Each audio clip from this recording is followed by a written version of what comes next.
We are the keepers of the flame, the sacred order. Let the ceremony begin.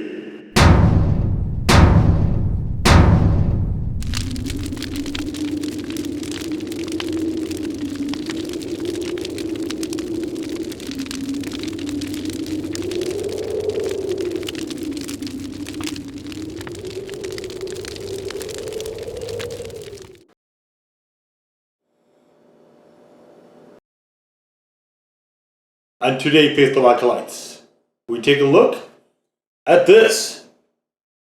And what this is from Silk City, the Badass Jew hot sauce. It's never again here on this strong lad. And so one thing about Silk City is apparently they have decided to go pretty much strictly to flask, which I'm a fan of. I dig that. And, you know, if I can get a flask, $10, it's fine. It's fine to me. Okay, so we've got tomatoes, jalapenos, habaneros, serranos, long hots, which of course are Italian, and cherry peppers, garlic, cider vinegar, and salt. Okay, and we've got some copy here. Badass Jew hot sauce, so tasty it'll leave you verklempt. Think outside of the chuppah. Be a badass Jew, and Badass Jew is apparently a podcast. So, and here's the thing. I don't know what makes something kosher and what doesn't. So maybe this is kosher. It doesn't actually indicate that one way or the other, and I don't know what makes food that way. So I was gonna try to have something that was kosher, and I couldn't figure out what that meant. So I decided not to do that. In fact, what I'm gonna have is probably completely unkosher. But all right, let's take a look at this. Pours nice. It's a bit ketchup-y. Obviously, it doesn't have that thick consistency with the sugar that ketchup does. As I mentioned in the review, which is available in the description below, this reminds me a lot of a cocktail sauce. It looks somewhat like that. Flows nicely, smooths out very good. There's little bits and pieces. It's very refined sauce. And it smells just absolutely wonderful. Got some red orangey hues to the side of it. Let's get on into it.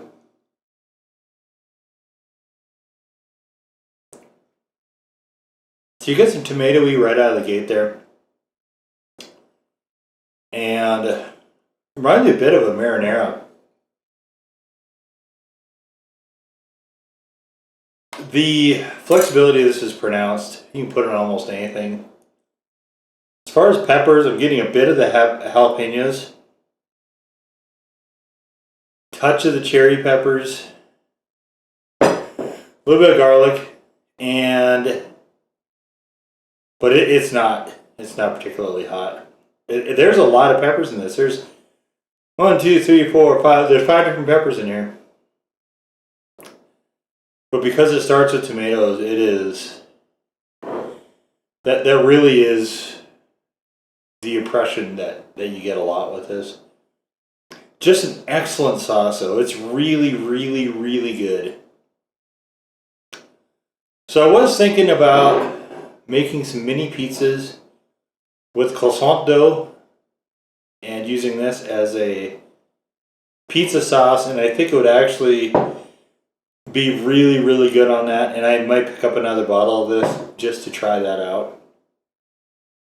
I might pick up another bottle of this anyway, just because I like this sauce so much. Really, really good. But, so what I tried to do was I had some old rice wrappers laying around, and I thought, you know what, why don't I try to make spring rolls? And here, this one's split. And I'm really out of practice with this, so that got shot to hell almost right away. So what I did was, instead of a char siu pork, I actually used this. Here is a noodle hanging onto it, but this is basically a Asian style shaved pork that I made. Along with that, there's cabbage, carrots. Some people use lettuce. I don't like lettuce in these rolls. Cilantro, a shrimp. There is carrots, and of course the rice paper, rice noodles. So I had grand designs. I was showing you guys how to make this, but I am so out of practice that I just wound up with a disaster. So maybe I should have stuck to the original plan of making a salami pizza with just one of those tubes of croissant dough. But all right, so we're just gonna pour it on here and just go with this and just see how it works. Because it's cocktail, but I did that with one of the other sauce of the year candidates, the Guindo's original, which this sauce has some similarity with. And I didn't wait long enough after I made these to dry these out, so that's why this one's split.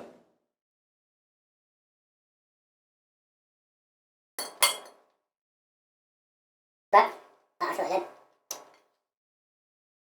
But I thought to myself, well, the only thing I really haven't tried this on is Asian style food. And that's really a test of flexibility.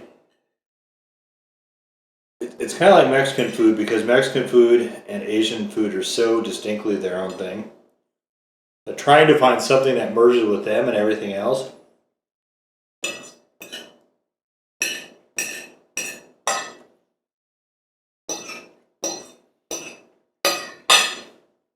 So this is good.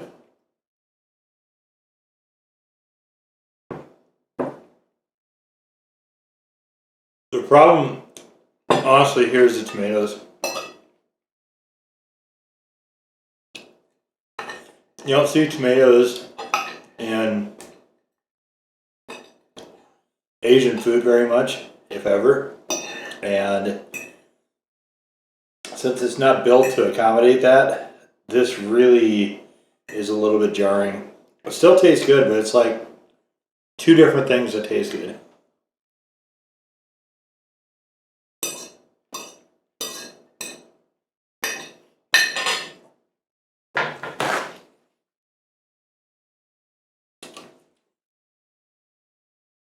So while it is a very flexible sauce, it kind of stops there because it's clashing with the Asian style sauce. I mean, now these spring rolls are really good. I think I'm gonna use shaved pork going forward because I really like what happened here.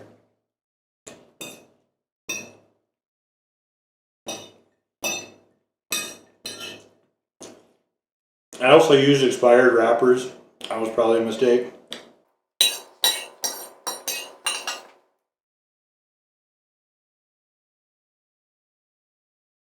I made the cardinal sin of overstuffing stuff.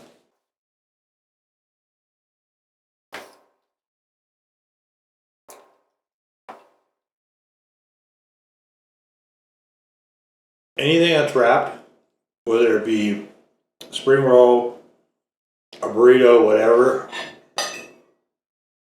less is more. And this one, I ran the cucumber too far out.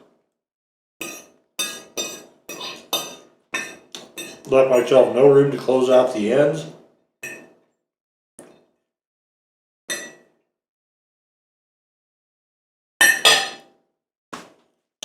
Just an all-around bad job by me.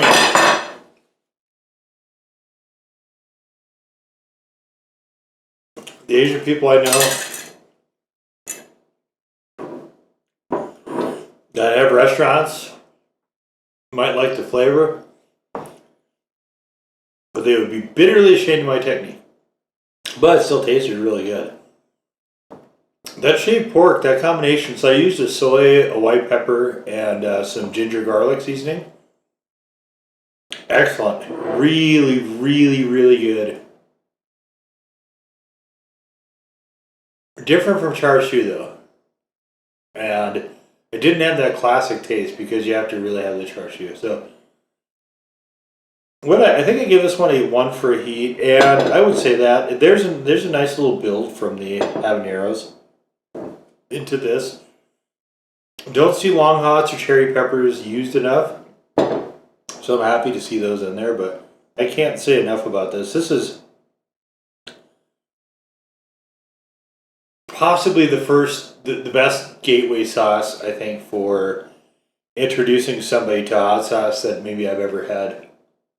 The Gindo's though, Gindo's original is probably right there also, but this one is so accessible. Somebody's had cocktail sauce, somebody's had ketchup.